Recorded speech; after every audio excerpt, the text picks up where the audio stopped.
বৈষম্য বিরোধী ছাত্র আন্দোলনের এক দফা দাবিতে সকাল থেকে উত্তাল হয়ে ওঠে চাঁদপুর।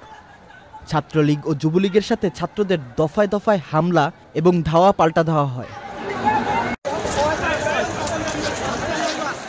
সকাল 10টার পর থেকেই শিক্ষার্থী ও ছাত্র জনতা শহরের বাস স্ট্যান্ড এলাকায় অবস্থান নেয়।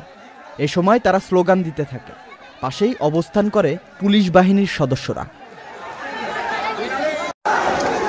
বেলা 11:15টায় হঠাৎ করেই ছাত্রলীগ যুবলীগের কর্মীরা দেশীয় অস্ত্র নিয়ে তাদের উপর হামলা করে।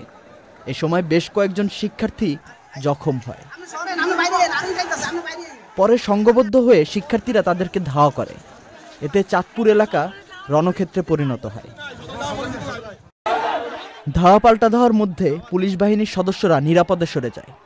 এ সময় 2 সাংবাদিক সহ প্রায় 30 জন আহত হয়েছে বলে জানা যায়।